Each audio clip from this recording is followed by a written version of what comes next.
Good morning, or depending on when you're watching this, good afternoon, good evening, or good night. My name's Ross, and I was always told I had a voice for radio, so today, we're talking Gigalith. I like Gigalith. I think he's a cool Pokemon. He is just a giant rock monster thing.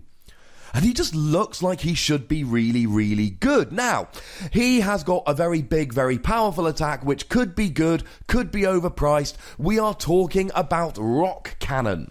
1 fighting, 1 colourless energy, 50 damage, times the number of fighting energy you discard attached to any of your Pokemon in play. That could be good, could be bad. Let's have a look at the card. Now, he has got 160 HP, that's pretty good. The fact that he has a retreat cost of 4 is actually a bonus, because don't forget about the card Heavy Boots, which will give him an extra 20 HP.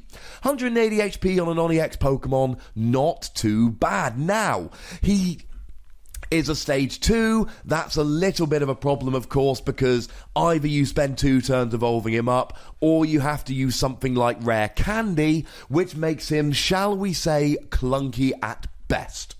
Now, he is a fighting type, which I think is, I've said this before a number of times on these videos recently, I think this could be a good type going forward. Tauros GX, Gumshoes GX, Snorlax GX, Oranguru. All of these Pokemon are weak to fighting. This could be quite good in the future.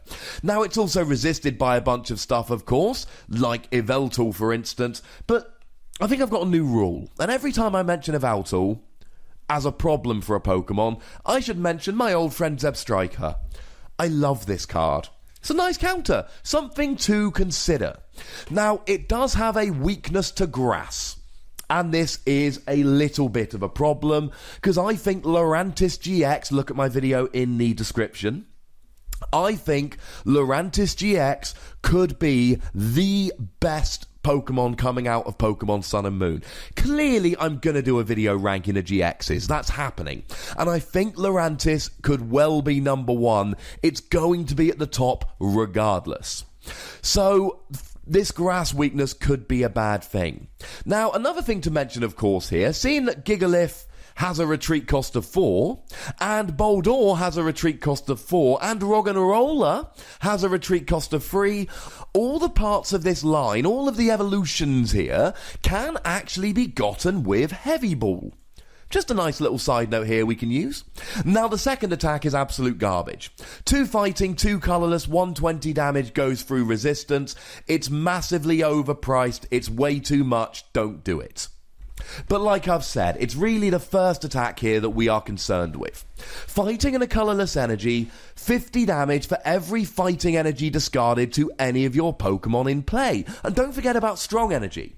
When it's attached, strong energy counts as a fighting energy, so that means that you can discard strong energy or basic fighting to do 50 damage. And of course, if you have any strong energy attached to Gigalith when you do the attack, you do an extra 20 damage. Now, a lot of EXs have 170 HP, so of course that can be really good, because if you discard free energy and you've got a strong on Gigalith, that will do 170 and get the KO. So, here we've got a proper two-sided coin, if you will. On the one side, we have got a really quite good attack that quite literally can one-hit KO absolutely anything. And on the other side, we've got a stage 2 Pokemon where we have to attach a whole bunch of energy around the field. That's a problem. Although, as a side note here, remember you can attach energy to all your bench Pokemon, and maybe you discard the energy from Gigalith if he's about to be KO'd, so you've got energy on your bench still, or you discard it off the bench, meaning you keep the energy on Gigalith. You've got options. Speaking of options, here clearly we need to get energy on the field, because if we can get set up and get energy on the field, we could be rolling here. So, got a couple of options here. Option number 1, Lurantis. Lurantis has an attack, and like I've said, go and check out my video in the description.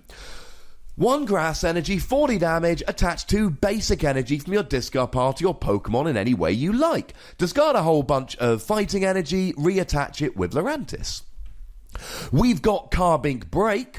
Carbink Break, of course, has an attack which allows you to attach 2 fighting energy or 2 strong energy, in fact 2 of any energy, to your Pokemon in any way you like from your discard pile. So this even allows you to recover those strong energy. And of course, Carbink Break evolves from the Safeguard Carbink, which has immunity from EX Pokemon. Although, as we go deeper into Sun and Moon, EXs are going to be less good, GXs are going to be more good, so this will get less and less good as an ability as we go on. Although do remember that as Carbink is a break, he's then not a basic Pokemon, so his Safeguard ability will not be turned off by cards like Muck, see link in description, or Silent Lab. Now for me, probably the best option here is the Promo Rayquaza that we're going to be getting in the near future, the one that came out in the Lycanroc GX deck in Japan. Because here, we are attacking for just 2 energy, 2 colourless energy. Double colourless or fighting, not strong of course. You can't attach strong to a colourless Pokemon. He's a basic Pokemon, meaning that he has a speed that you just can't have with Gigalith. 30 damage, attach 2 basic energy cards from your discard pile to one of your bench Pokemon. So here, I'm thinking you go double colourless for Rayquaza, you go fighting energy for the Gigalith, and then you just eschew the strong energy altogether. You just don't worry with it. Because I don't think you're going to be able to play DCE and strong and basic fighting all in the one deck. And this to me is the best option, this or Carbink. The thing that puts me off with Carbink is we're trying to play a starter Pokemon to set up a very slow Pokemon. Do you really want to make that a stage 1? Although do remember, Carbink Break attacks for a single energy, and you can use Wally here to get the Carbink Break on the very first turn of the game. And although I'm not usually a huge fan of Wally, I think this really is something to consider if you want to get that Carbink out nice and fast and be rolling with it. Otherwise, go Rayquaza. Now, there are a couple of other options here which I don't think are as good. If you're playing cards like Carbink or Rayquaza, you can use Max Elixir, look at the top 6 cards of your deck, find a basic energy you find there and attach to a benched basic Pokemon. Could be fun. Could work. Of course, here, you've got to be playing either strong or double colourless. That could be a bit of a problem. I suppose you could just play all basic and then play the Wally Carbink, but it's a little bit awkward here. And if you're playing a whole bunch of basic energy, you could use Max Elixir, so if your active goes down, your energy goes to your bench. But like I've said, what you really want here is to be attacking with Gigalith, and if your Pokemon's going to go down, you discard the energy from the active. But EXP share is still an option. Maybe a Carbink goes down and you save it. Honestly, I love Gigalith. And if you play Gigalith, there will be games where you get completely set up and you roll. But I get the feeling there will be many more games where you don't get set up and you just get rolled. Either way, it is not a terrible card. It has some potential, and maybe somebody can get this working consistently enough. And that's why I'm giving it between 2 and 3 Wassies. We don't give half Wassies, that would be barbaric. It's not a great card.